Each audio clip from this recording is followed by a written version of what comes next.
The desert stretched endlessly beneath the scorching sun, a wilderness of rock and sand where silence ruled.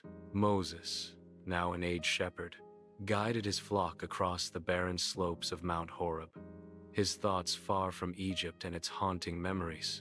The wind whispered softly across the stones, carrying the scent of dust and solitude. For 40 years he had wandered these lands, tending sheep that were not his own.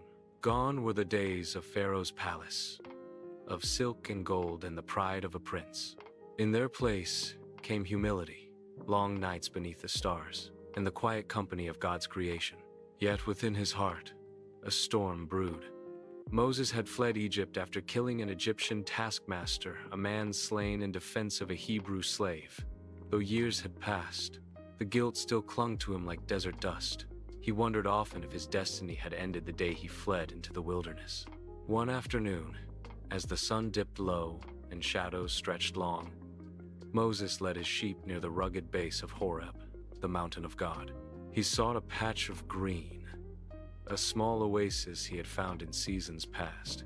But something unusual caught his eye.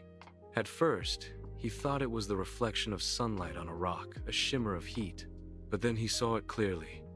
A bush, ablaze with fire, its branches engulfed in flames that did not consume it. The fire danced, alive and fierce, yet the bush stood unscorched. Moses stopped in his tracks, his shepherd's staff frozen midair. A chill ran down his spine, despite the heat that radiated from the miraculous sight.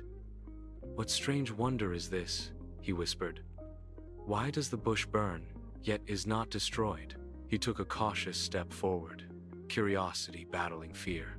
The closer he came, the more radiant the light became, an otherworldly glow that pierced through the air. The flames were not of this earth.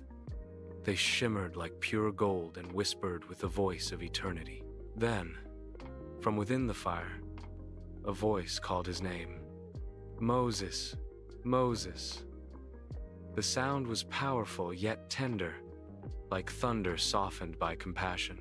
Moses fell to his knees, trembling. "Here I am," he answered, his voice barely more than a breath. "Do not come any closer," the voice warned. "Take off your sandals, for the place where you are standing is holy ground." Heart pounding, Moses obeyed. The rocky soil beneath his bare feet felt alive, pulsing with divine energy. "I am the God of your father," the voice continued, "the God of Abraham, the God of Isaac, and the God of Jacob." At those words, Moses hid his face in his hands, afraid to look upon the glory of God. The Lord spoke again, his voice filled with sorrow and power. "I have seen the misery of my people in Egypt. I have heard their cries under their oppressors, and I know their suffering." The words struck Moses like a blade of light cutting through darkness. "So I have come down," said the Lord, "to deliver them from the hand of the Egyptians and bring them to a good and spacious land, a land flowing with milk and honey." Moses lifted his head slowly, awe and disbelief wrestling within him. "Lord," he whispered, "what is it you would have me do?" "Come," said the Lord. "I will send you to Pharaoh to bring my people, the Israelites, out of Egypt." Moses froze. The words struck fear deep into his heart. Egypt, the land he had fled, the throne he had abandoned, the Pharaoh who had sought his death. "Who am I," Moses said, "that I should go to Pharaoh and bring the Israelites out of Egypt?" "I will be with you," the voice replied. "And this shall be the sign. When you have brought the people out of Egypt, you shall worship me on this mountain." But Moses' doubts ran deep.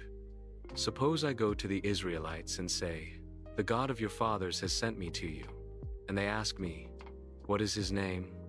What shall I tell them?" From the fire came a voice unlike any other, a name that carried eternity within it. "I am who I am. Tell them I am has sent you." The words echoed through the desert like thunder, resonating in Moses' soul. "Say to the Israelites," the Lord continued, "the Lord, the God of your fathers, the God of Abraham, Isaac, and Jacob, has sent me to you. This is my name forever." Moses bowed low, trembling before the divine revelation. Yet, still he feared.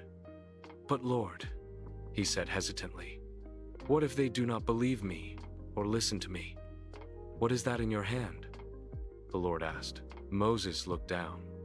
"A staff," he replied. "Throw it on the ground." Moses obeyed. The staff hit the earth and turned instantly into a serpent. Moses leapt back in fear. "Reach out your hand and take it by the tail," said the Lord, heart pounding. Moses did as commanded, and the serpent became a staff once more. Then the Lord said, "Put your hand inside your cloak." Moses obeyed, and when he withdrew it, his hand was leprous, white as snow. "Now put it back," said the Lord. He did, and his hand was restored, whole and clean. "If they do not believe these signs," said God, "take water from the Nile and pour it on dry ground. It will become blood." Still, Moses hesitated. "Lord, I am not eloquent," he said. "I am slow of speech and tongue." The fire seemed to blaze brighter at those words. "Who gave human beings their mouths?" said the Lord. "Who makes them deaf or mute, seeing or blind? Is it not I, the Lord?" Moses felt the weight of divine power in every word. Yet he whispered again, "Please, Lord, send someone else." The Lord's anger burned, but his mercy remained. "Your brother Aaron is already on his way to meet you," he said.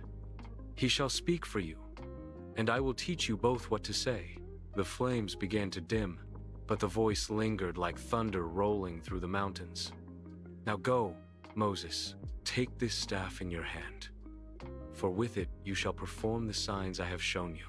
Moses stood in the fading glow of the miracle, his heart pounding with fear and wonder. The bush still burned, yet the air was still, holy, and thick with mystery. The God of creation had spoken to him in exile, a shepherd, a man once broken by guilt. As the fire's glow faded into the dusk, Moses put on his sandals and lifted his staff. His steps were uncertain, but his heart burned with a new flame, one that could not be quenched. The God who called him from the burning bush would now send him back to Egypt, not as a fugitive, but as a deliverer chosen to set his people free.